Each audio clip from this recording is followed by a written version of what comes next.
Welcome to Eye of the Storm. Never forget that we are the storm because we're standing together, organizing a revolutionary movement. And I have a very special guest in Oh, crime all right. Hey, welcome back. partner back with me today. John X-Ray, Johnny X-Ray, John Anaya is here to talk about his journey fighting for his son. And he's gone from the East Coast to the West. And now he is in Washington, D.C. at the Capitol with dealing with the trifecta of the legal process. So welcome back, John. Thank you, Audra. It's awesome to see you again. We have returned to the Capitol. I haven't left, but when I got here, this is where we started when we stumbled upon this potential path for due process and hope for some of the other self-represented litigants. That's right. And it's so good to have you back, brother, because, Thank you. Fighting crime is, very tough. And, fighting for children is so paramount. So I'm so glad that you're here and back today to share just your journey and what you've really gone through so you can help other parents, fight to get their children back as well. And what a day to do it. But before we get into all of that, let's bring our Heavenly Father into the mix. Will you do that for us? Well, I was going to pray. How about you pray? And I'll just take a knee, sister. How about? Okay. Dear Heavenly Father, we come before you and as always, just thank you for all the many praise, blessings and grace that you give us. And we just ask that you would guide us through this show, Father, and just put a hedge of protection around John as he is right in the lion's den, Father, and fighting so much, egregious things that are taking place. And we just ask that you would, lead this to bring this to other parents so that it can lead them to finding tools and resources that they can use, Father, to return their children back home to them as well and put them in a place of protection. And as we are going through all of this, we just ask that you put a hedge of protection around all of the children that are suffering and all of the parents as well, Father, and help these families to be reunited because it is so important. We know this is a spiritual battle and that, this is spiritual wickedness that is running rampant and children are our future. And so if we need to course correct, Father, this is the way to do it. And so we just ask that you would guide us through that, lead us in your light, and just continue to guide John as he is there in Washington, D.C., and just lead him to the victory that you have laid out before him, Father. And so we just ask that you would bless all those that are listening and those that aren't. And in your precious name, Jesus, amen. Blessings to all of you and your families out there. And thank you for joining us on this this very nice and chilly cold evening here. As Audra said, we have battled actually from West Coast to East, but the battle itself, it wages back and forth from Washington, D.C. and the Capitol in the Eastern District of Virginia, all the way to the wine country in Napa, California. I ended up here. I came here on behalf of a myriad of families and parents that are weathering the storm, and that it is the self-represented legal battle. Many people don't have the money or the ability to afford an attorney or effective representation. So many people are taking up the task, the duty, as it were, to self-represent and fight and learn. And it is it's a very consumptuous battle for anybody. And the last time I was here, I actually came here in 2024. I drove all the way from Napa. My brother had passed away in Georgia, so my path was deviated that way initially. Then I continued on to North Carolina, and from North Carolina up into Virginia, and then made my way here to the Capitol, went to the DOJ, the FBI building, and then here to the Senate building, over here to the left. And I was exhausted, so I just pulled into a handicapped parking space and tried to catch some shut-eye. And ironically, I had been struck by somebody an inebriated driver. And most people would think that that's a horrible thing, but it was a blessing from God. It was what needed to happen to put me here to be able to fight this battle in so many ways. And when I stopped in Virginia, I went to go visit with an Army brother, and his mother has a prayer house in where they live in Virginia, and she lives in Arizona, but she has dedicated her house to the Lord where anybody can go in there and pray or give testimony. And we went there that day, and I got on my knees and I begged for God's help. I said, Jesus, please help me. Please help me protect my son. You can see through into my heart. I cannot lie. You can't lie to God. You know, if you're trying to, you can lie to yourselves, you can lie to other people, but you can't lie to God. And so I said, you know, I'll help other people. I'll fight for other people. And my Army brother was to the right of me. He was on his knees. It was a powerful moment. And the young lady from North Carolina, and not long thereafter, like I said, I was struck here in DC. It was like God said, hey, your application was accepted. And of course, the most unorthodox way, somebody crashed into me. But it was, I don't know how to say this without people thinking, John, how could that be? But it was 100% the power of God that happened to me right there. Because if you took 6 problems, that took care of 5 of them right there. And it put me here to be able to really delve into Washington, D.C., and the interlocking with so many other people like yourself and other self-represented people that are out there, parents, aunts, uncles, advocates that share acumen. And so I was like, well, let me put this to the test. And that's what I was, our first interview, that was what is it about, was we found potential paths that may be more conducive for people, because a lot of people want to get their case into the United States Supreme Court, but it's a very small window to get in there.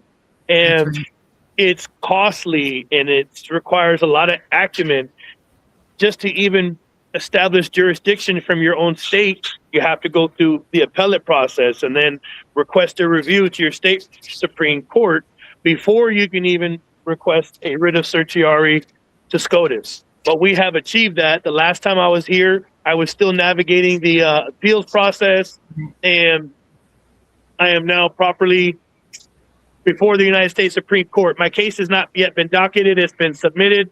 It was returned to me, and I had to cure. I have cured, and I'm waiting for response from Honorable Justice John Roberts and the others for my request for stay and request for certiorari to the United States Supreme Court. My ask is for the United States Supreme Court to make the decision whether or not the family court in Napa has abused their discretion and their power and violated national security under 18 USC 2339 Bravo, which is providing material support to FTOs. And after I arrived here in DC, there was an election, there was a new president, new administration. And on the very first day, they put an executive order into place that added various groups to the already existing list of security global threat groups and FTOs, which are foreign terrorist organizations. They added several cartels and Tren de Anagua, Mara Salvatrucha, different transnational gangs. And so that's something that has been sought for quite some time. Mitt Romney has a large portion of his family that lives in Mexico, and he was trying to achieve that many moons ago.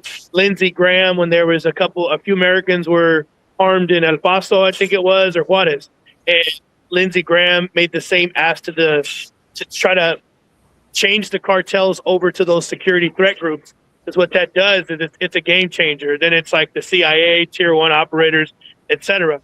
So my request to the Supreme Court is that they take a look at what happened in Napa and make the decision as to whether the conduct of the court there is providing material support. Because I'm a former CHS for the DOJ.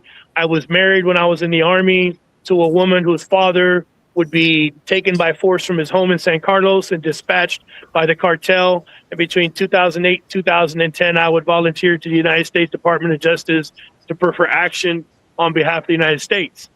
So that when that takes place, there's protections involved like 19 CFR 161.15, where you're not even supposed to be able to FOIA that information. Or if you were to enter into a courtroom, it's not for public consumption. It does not benefit the public to have that information. So there's laws, case law, guidelines, California Evidence Code 1041 through 1043 subsection Delta. There's a myriad of protections that are in place to ensure the safety of certain individuals. And that was pressed aside in the county of Napa, despite their knowledge of that. and it was actually abused as a means to extract information to be relayed to FTOs, and it started this war, this legal battle between myself and the county of Napa, and unfortunately, it has expanded all the way across the country to the Eastern District of Virginia, Richmond. I have preferred a 42 USC 1983 Civil RICO. I'm not sure if I had already preferred it the last time we spoke. Right. I don't think so, but I'm not positive. I'm not Okay. positive. I apologize. And I have expanded from Eastern District of Virginia here to Washington, D.C., to the district court in D.C., a writ of mandamus with myself and the United States Department of Justice. I'm not preferring action against the DOJ as them have done me harm. It's more of an ask for them to prefer action against the people who have done me harm. It's not a lawsuit for money. It's more of a ministerial duty that was failed under the last administration. And I have asked the new leadership, Honorable Patel, Honorable Bondi, Honorable Janine Pirro, to take the evidence and prefer action against the people who willfully and intentionally place myself and my family and others in harm's way. And so that is an active case here in DC. And so I've created something of a trifecta of legal strength. You know, the 42 USC 1983 Civil RICO out of the Eastern District of Virginia, the 2 DC cases here that's active, myself and the DOJ are rocking and rolling. And then I've requested the United States Supreme Court to discharge or to accept my writ of certiorari. And it's all directed from here all the way back to the West Coast. And that's what I learned when I came here by engaging with other self-represented litigants. Some of them were saying that you can access the Supreme Court through a more conducive path. And they weren't quite right, but they weren't wrong either. And so I came here, I started going places, I started digging, asking questions, I started learning. And that's when I realized you can establish jurisdiction here in the Capitol from other places in America. It's a unique dynamic that DC controls the country. The country doesn't necessarily control DC. So Right.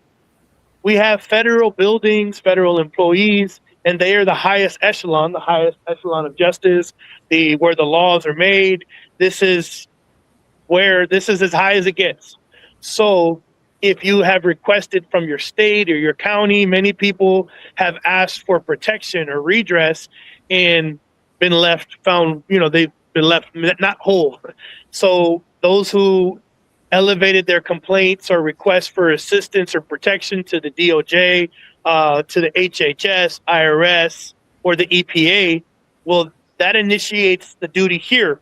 Right. And under the last administration, unfortunately, many people were filing complaints to HHS and were getting a rejection letter from somebody who was identifying themselves as the Inspector General. And in that rejection, it establishes the jurisdiction here because it happened here.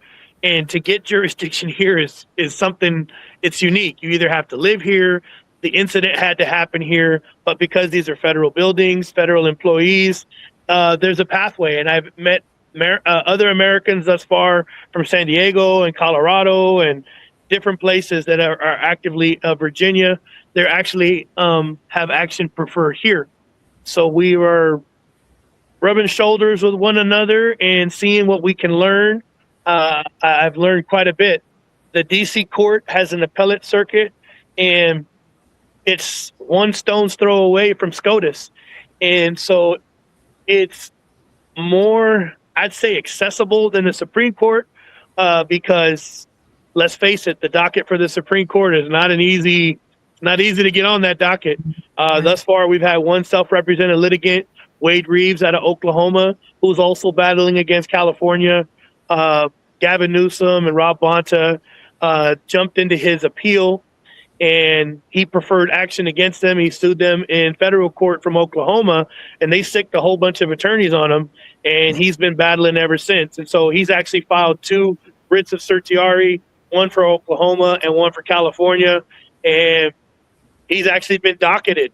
And so That's great. we are learning. Yes, that's fantastic. And so, what are some tips if there's, parents that are kind of just getting started, or, finding that there are, things they can do to redress their grievances. What would you kind of recommend how they, start out? Number one, whether you're represented or not, study, study, study, study. Mm-hmm. There's been a lot of parents that I've met that were actually done further harm by ineffective counsel. And so if we don't know when counsel is ineffective, then we're at a disadvantage. Because if your attorney's not properly objecting and you don't know if you don't know when a proper objection or him responding to objections, that's your first chance for an appeal right there. Mm-hmm. And if there is a record, if you're fortunate enough to establish a record through a court reporter or otherwise, and it goes to an appeals court, they're going to say, well, right there, you could have objected. Sorry, we can't do nothing for you. So it's important to study. And there's a lot of resources on YouTube, and there's other self-represented litigants that are putting information out to help people.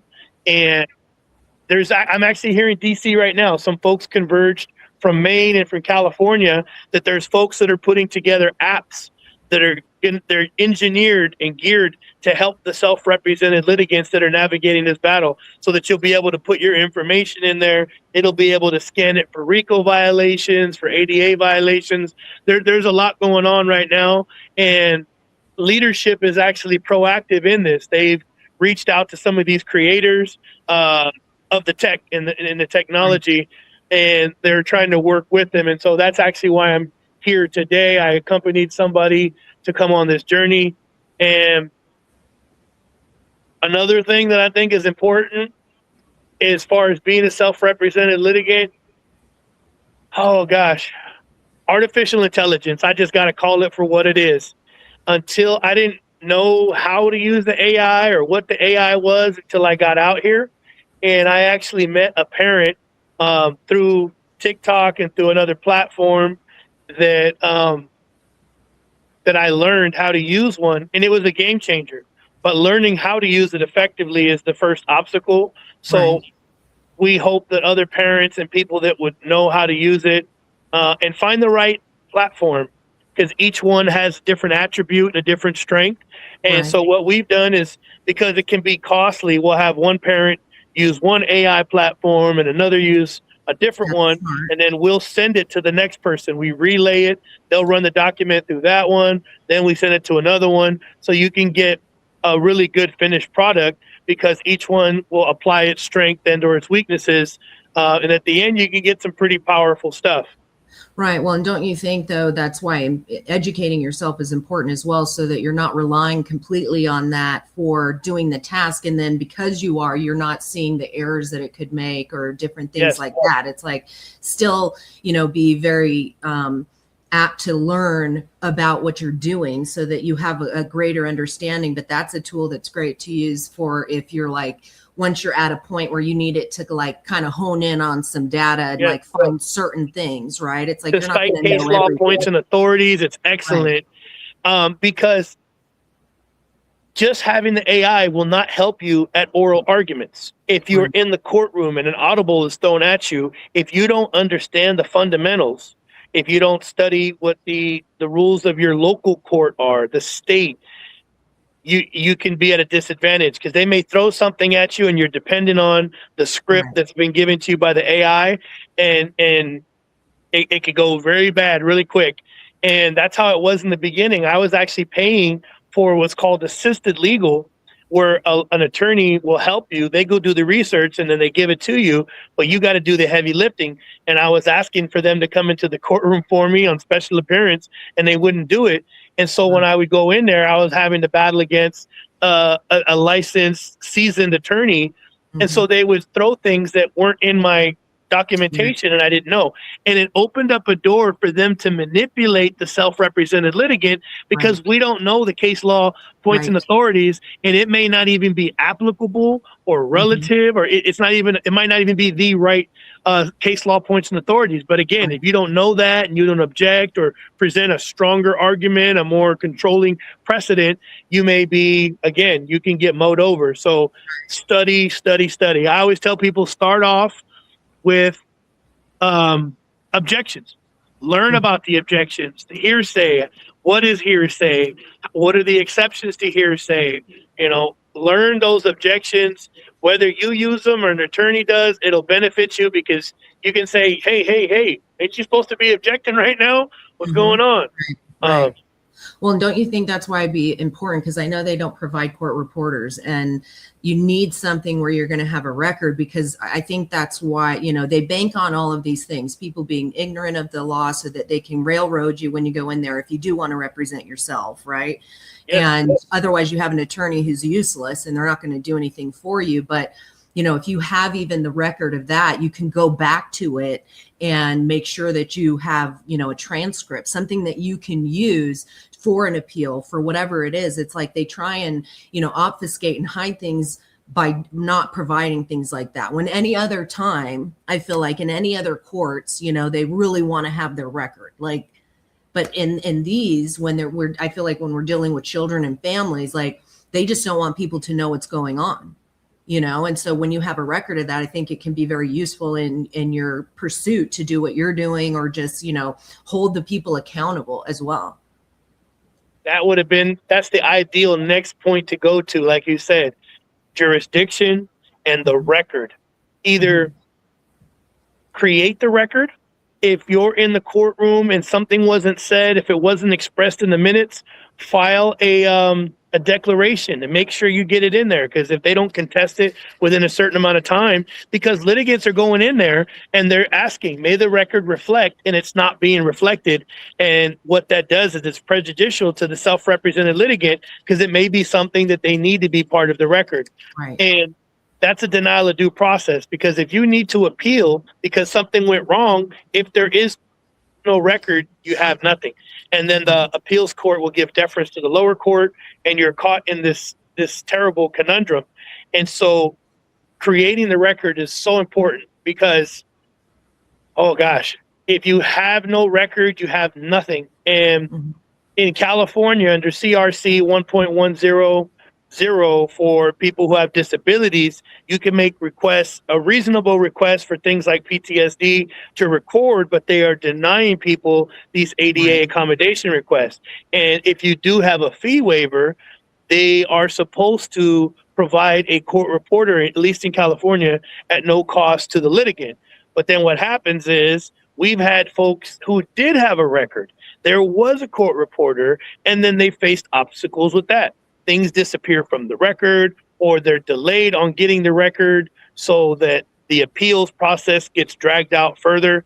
And I was speaking to Wade Reeves, who, like I said, he's docketed right now with the Supreme Court.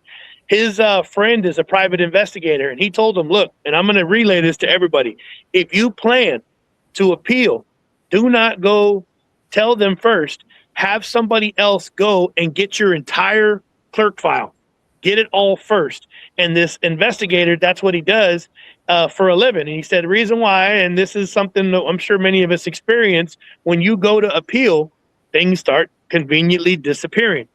And we've stumbled on some alarming realities, that a page here, a page there, something, or when it goes from the superior court to the appellate court, somehow it's not there.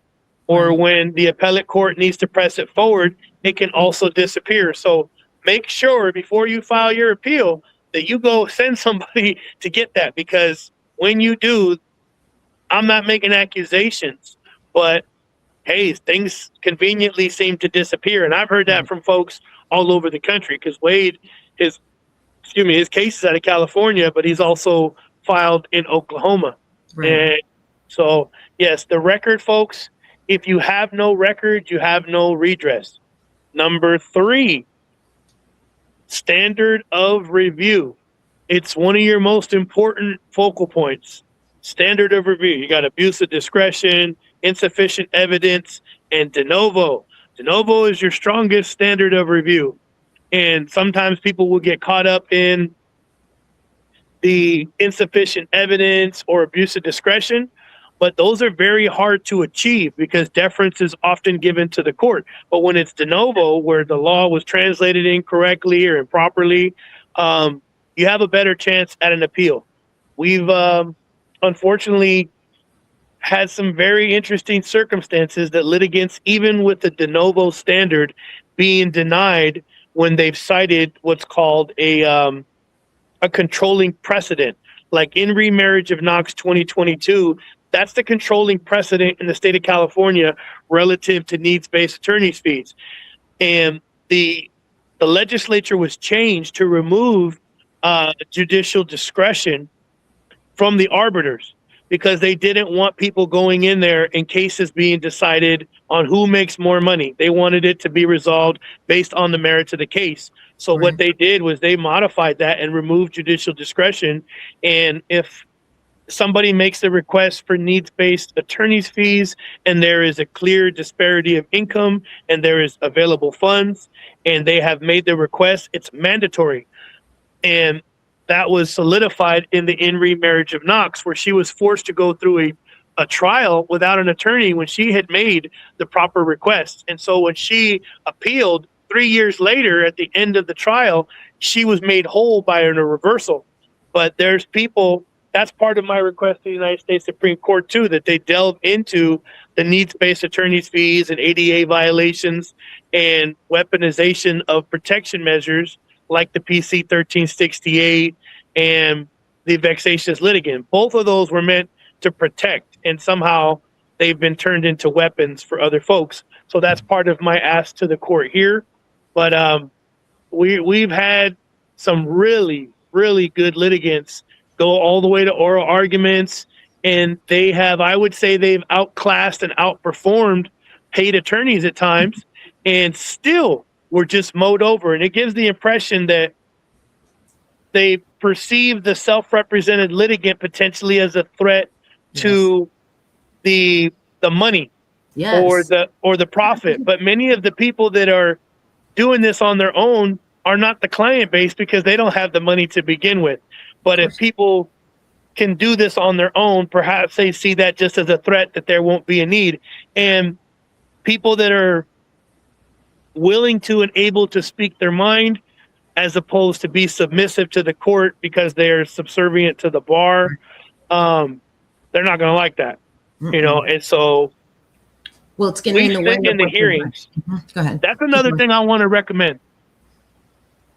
Show up early, stay late. People need to show up to the court, whether it's on Zoom or in person, and just sit there and observe. Because you're going to see the same attorneys, the same guardian ad litems, the same judges, and you may strike gold because you may hear them say something to one person, write down that person's name, go meet that person, exchange information on your cases. It could be valuable and helpful, but you can also write down that, okay, the judge did this on one day, but they did something different in my case. So you can show the judicial bias or even the appearance of bias.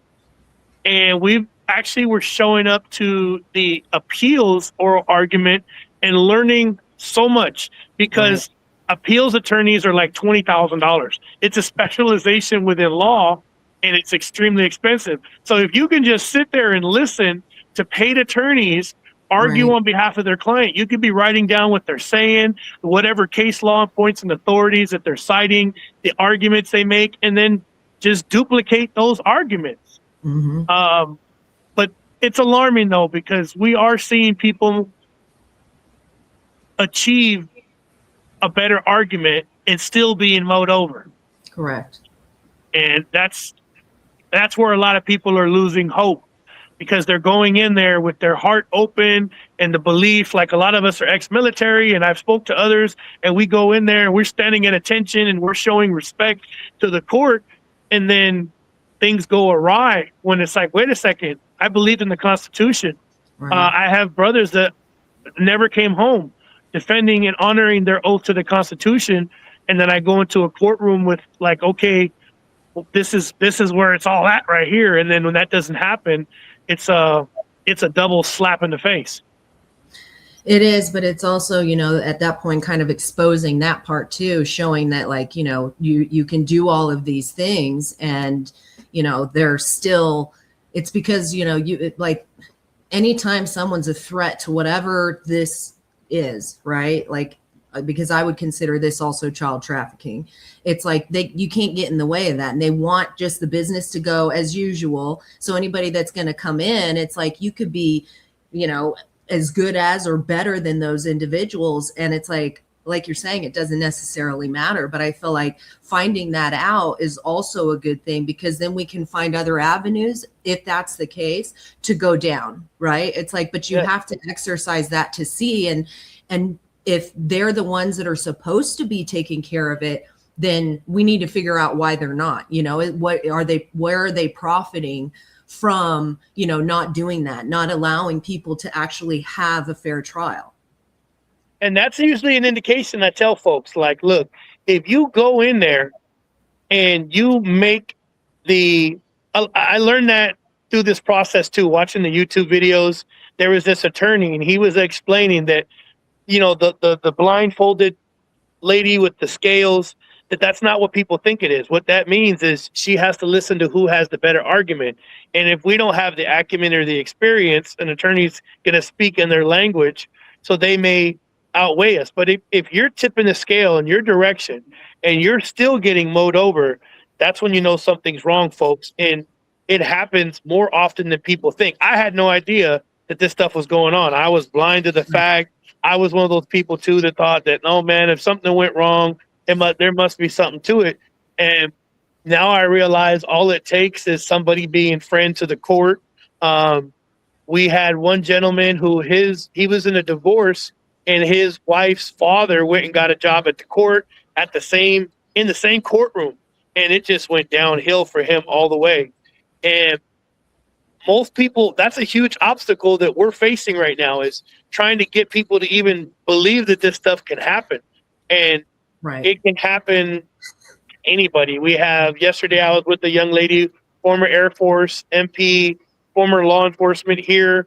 It happened to her. Her son was put on a MAC flight and taken to another country in Japan. He was abused there, and it was reported to the FAP, the FAP, and they didn't tell her. She only learned about it inadvertently and through conversation with him. And then her son was taken to Texas, and the father left him there, went to Iraq, and then he also went to Korea, and he was lying to the military saying that his son was in Japan still so that he could collect BAH. And she came forward about a lot of stuff, and she became targeted. She's former military, former law enforcement, and she was actually taken into custody here in D.C. at gunpoint and then transferred up to Baltimore to the very jail that she works for as a law enforcement officer. Oh, wow. Yeah, it's a heartbreaking story. And she's one of the litigants that are here fighting tooth and nail in the D.C. court, also in Baltimore, just trying to find some redress and some justice. We have people from all over. Some of the stories that you'll hear, it just doesn't make any sense.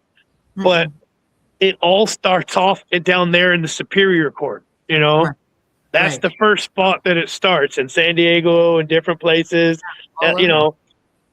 Well, and like you're saying, so many people don't necessarily believe, because when you would talk about it, it's like, yeah, right. You know what I mean? No way. I mean, and that's where I find, like, at any point, because a lot of people even just say with CPS, right? They have a hard time understanding that Child Protective Services, no longer called that, but that's the, name, that they are doing what they're supposed to. But then you go into the family court side, and it's just as egregious. It's just a little bit different, right? But it's like still hard to wrap your head around. But anybody could have their life affected by this, because if anybody's going through a custody battle, a divorce, anything like that, it's like, you don't know that this can't happen to you. And so it's so important to share this kind of stuff so that people can start to go, even the ones that have experienced it, go, I'm not alone. Because I feel like everyone feels like they're alone, because who wants to talk about this kind of stuff? And they know that. I mean, it's not something where you're like happy about it. Like you're like, I just got a new Ferrari. You know what I mean? And you want to tell everybody in the world. It's like everyone wants to keep it kind of quiet, because it's not something that you can be proud of and be like, yeah, this is happening. And so in that, everyone kind of gets in this place where they feel like nobody else is experiencing it. And when they start to see that anybody can experience it, and there's people that you would never think that would experience it, then you start to go, okay. And we can start to give, like, tools for people to, because if it can happen to you, you better want to know what to do. And they bank off of no one knowing what to do. And so the more we share it with people, it's like you can come together and actually, make a difference and not just be there fighting alone. And especially I think with people who have an attorney who's really crappy or whatever, you don't necessarily know that they are. Like, you kind of have that feeling like, I feel like they're not doing, but when you see and you can Until talk it's to too other late. people. Yes, right. Yeah. But then when you can hear it from other people, you're like, oh my gosh, they aren't doing what they're supposed to. This is not right. You know what I mean? Like, you don't You feel can see like, the red flags. If you know what to look for, if other people share the information and it's happening, you can catch it in real time and say, yeah, "Hey, this sounds a whole lot like about what I heard yesterday." One of the fathers, um, he said something. He says, "This makes you so that you're alone inside your own head. You can be surrounded by 15, 20 people, but you're alone inside your own mind, because wherever you're at, this is where your mind is at and where your heart's at. And people don't want to impose on other folks, so they right, isolate themselves, and it's an extra layer of harm and suffrage that they endure. And people just want to people don't understand. It's not their fault. They're just doing their right, best to console. Like, oh well, when the kid's old enough and they'll know who did. It's like right. that there's people that are fighting to protect their children's lives right now, and that may seem like just a blanket statement to some people, but in many cases it's just that. It's not hyperbolic, it's not Uh, exaggeration. right. Some people truly are seeking to protect their child from harm. Absolutely. Well, even because many women, even like have nearly been killed by their, partners, and trying to protect their children from them as well. And they go into their hands. So it's like, there's so much suffering and so many people. It's horrible to think that you can isolate yourself like that and feel so alone in such a world of, there's so many people out there, that are experiencing it. And this is why I think it's so important for us to talk about this and like give tools. Do you recommend, people going and, filing complaints along the way of like things that are taking place so that there is a You record of almost that? have to. You almost have to. And sometimes there's folks that are discouraging people to not do that because they're saying it's not going to work, it's nothing's going to happen. But if you don't, when you try to get to the next step where you could get some effective help, they'll say, "Oh, you didn't do this, and that." So Right. I've met people that have came here or to other courts, and the reason why they were rejected is because they say, "Well, you could have done X, Y, and Z, and you didn't, so we must send you back." And so it's a kick in the pants sometimes Yeah. to be rejected, and you file here and you file there, but it sometimes it's a necessary evil to get to that next step. Well, and it's And creating a paper trail. You know what I mean? yes, that way you can say, no, I've exhausted every other remedy to get here to the Supreme Court or to the federal courts. They want to know that you had nowhere else to go. It actually helps you that you're saying jurisdiction is proper here because I've gone everywhere else and there is nowhere left, and the federal is preserved.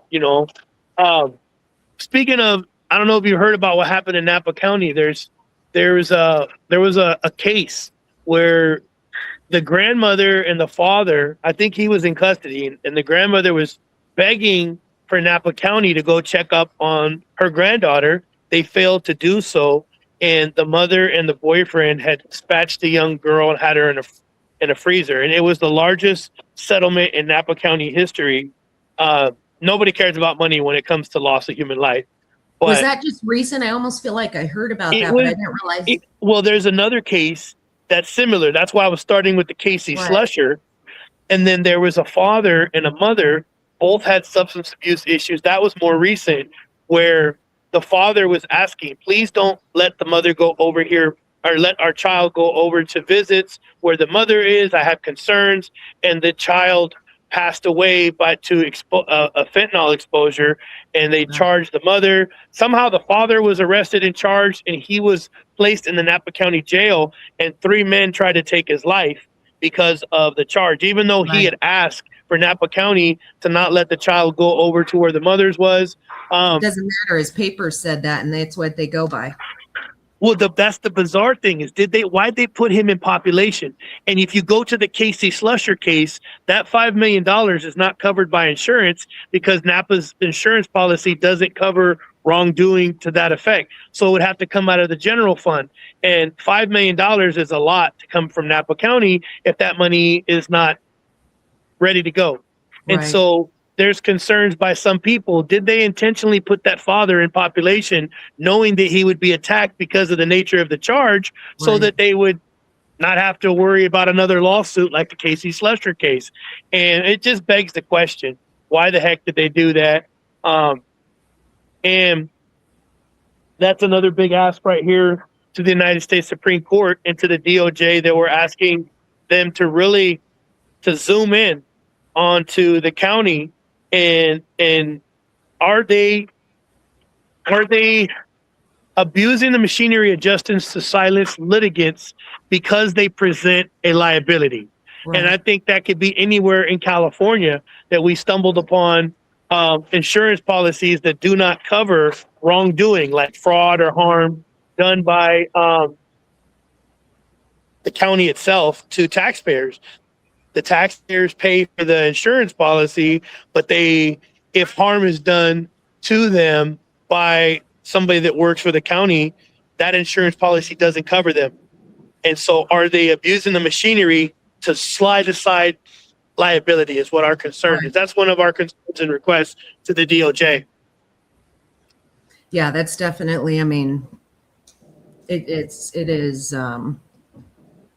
it's just unbelievable the things that, we even have to talk about this. And, but, what are some other tips? I mean, I know you're probably getting cold, so I don't want to make you stand out there forever, but what else can we, tell our viewers, things that you would like to, I mean, as far as, kind of when you start out filing, like you're saying, use the, like AI and things like that, but educate yourself. What would you recommend filing first if somebody's kind of gone and they have, made complaints, gotten nowhere, because we know that's what happens. But still, again, the point would be to have a paper trail of showing that nothing has taken place.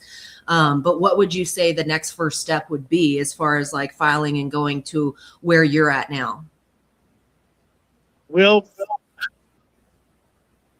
it's complex. You have to have a final order. And what's happening with some litigants is they're not giving them a final order, or they're not performing what's called the order after hearing. So it keeps them kind of in limbo. And so parents are being denied that ability to even appeal. And that's alarming because you can appeal down at the county level and you can appeal at the state.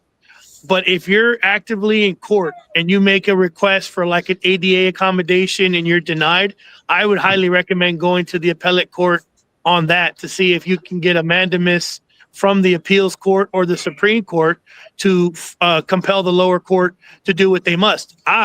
One of the things that we're navigating right now that we didn't know for a long time until recently is when folks are seeking to disqualify the judges, there's a process that they have not told us about. A lot of people are just being denied, and that ain't how it's supposed to go. I called the Judicial Council, not the Commission for Judicial Appointments, but the Judicial Council, who puts out the bench guides and the guidance for these judges, and they validated it. They said, no, you're right. That's how it's supposed to go. So when you are trying to disqualify a biased judge, there's a process. You have to put the allegations line by line. You have to serve it on the court either to the officer of the court or to the judge's quarters. It depends on your county. Once that happens, they're supposed to give you 10 different judges, and you're supposed to go back and forth like a voir dire process to come to an agreement to choose an external judge from another county. And if you can't come to that agreement, then it goes to the Judicial Council and they select a judge. They're not doing that. I just had that happen recently. They send it over to Right. First, they just deny you and don't tell you nothing. And then we learned, we filed, they responded properly, but they didn't send the list of 10 judges. And instead they picked the judge, more than likely one of their buddies from a neighboring county, an adjacent county. And then that ain't how it's supposed to go. So Right. now I'm in that process. I'm going to have to press back. I already put together a letter to the CEO of the court. Ladies and gentlemen, make sure that you get everything in writing. Don't fall for the phone call.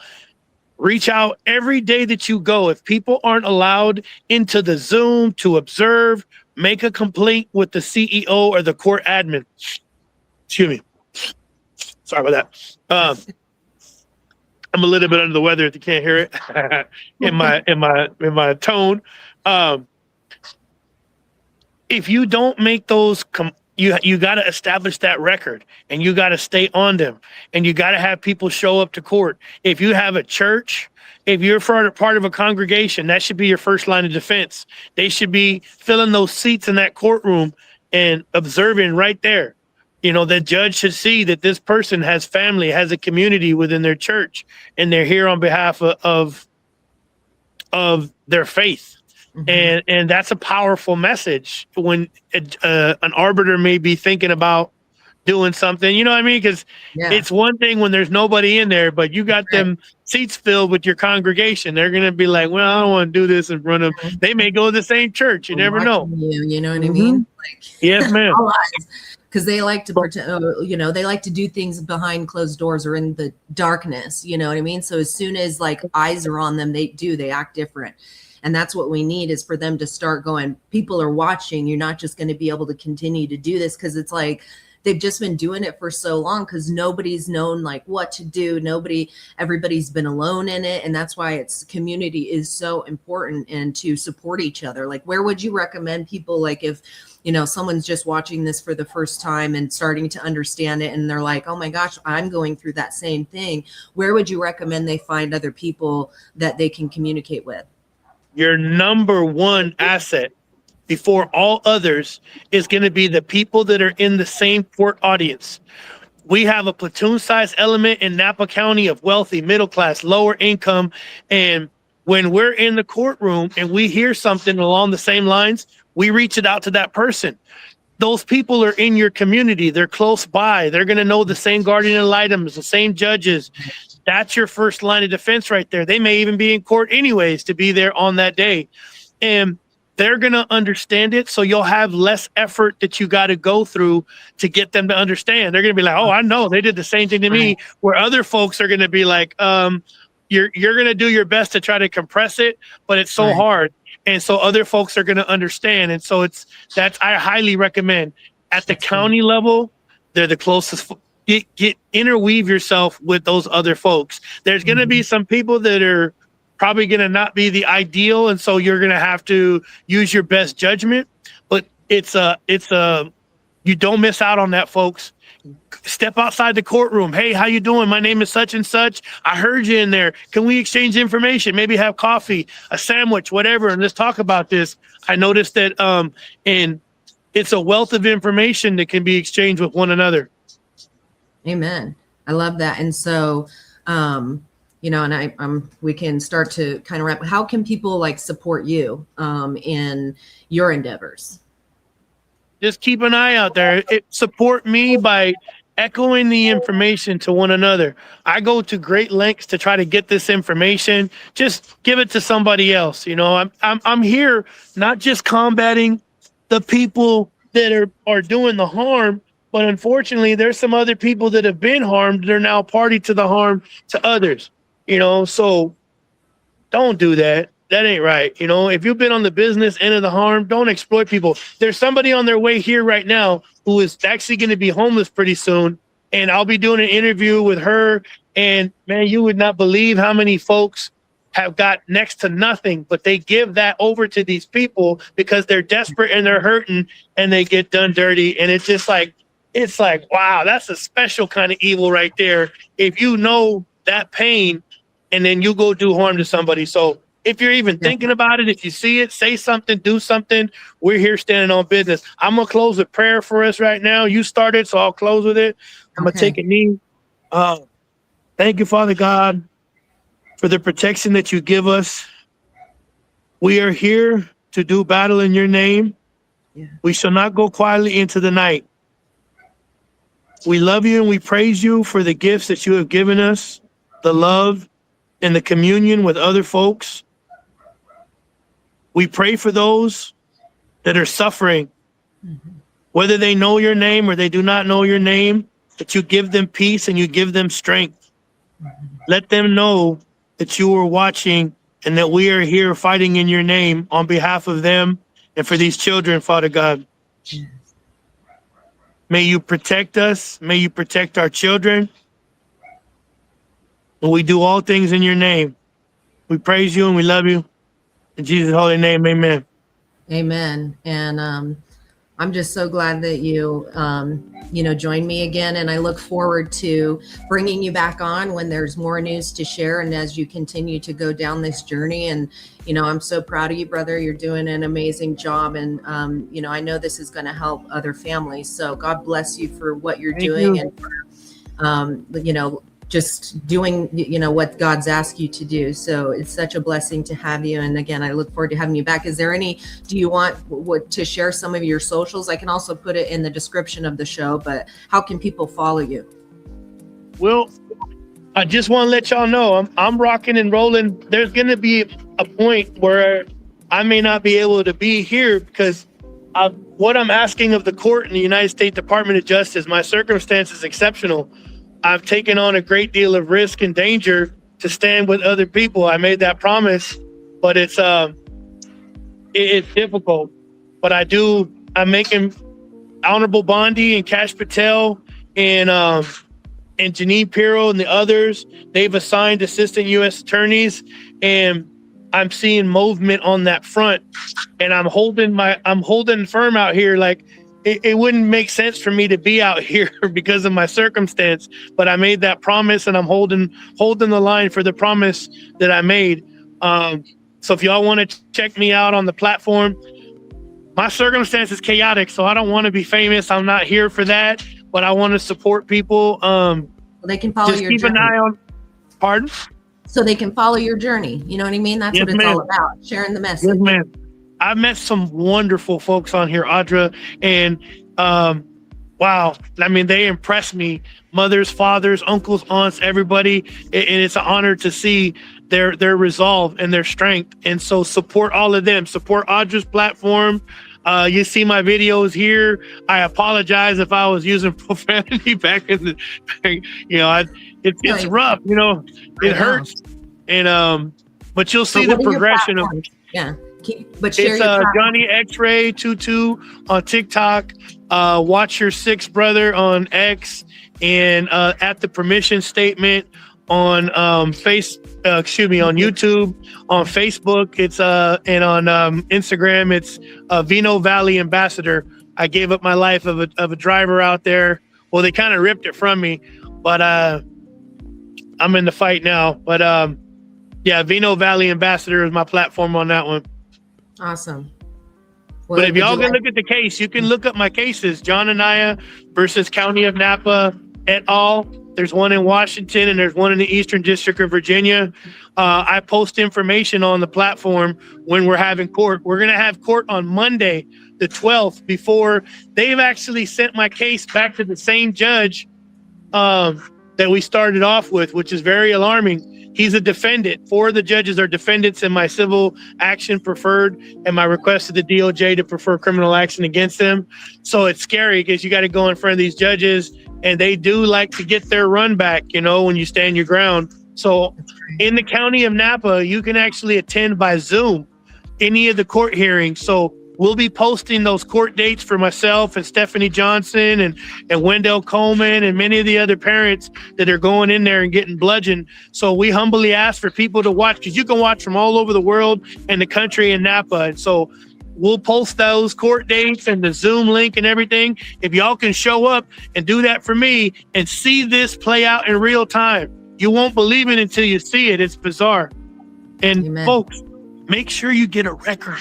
Keep a record. Like it's you got to think outside the box, because what's been happening to me, I have a record, but I had to go to great lengths to achieve that. But now I have something, because it's not what you know, it's what you can prove. And the DOJ, whistleblow, give them the information, allocate evidence, real evidence, and give it over to the DOJ so they can do something. Okay. If you see something, get that evidence and hand it over. Okay. God bless y'all. Awesome. God bless you, brother. Thank you so Thank much you, for Audra. joining us. And follow Audra's platform, The Eye of the Storm. If you're on my platform, go check out Audra on all of her. Hey, tell them yours too, Audra. Yes, it's Eye of the Storm SD or Eye of the Storm across channels. So please, and that's where you're watching this, some of you, and follow him on his. And I look forward to having you back again soon as we, just follow your journey in this. So God bless you, brother. You and too. Audra is one heck of a warrior, folks. She is like the personification of warrior, and God bless you for everything you do, Audra. Thank you, brother. You too. Thank you. So thank you guys for joining us. I hope you enjoyed that. Join me next time where I bring you more truth, love, light, a little bit of darkness in between, and all of the good things. God bless you guys. Take care. Amen. Good night, Audra. Good night.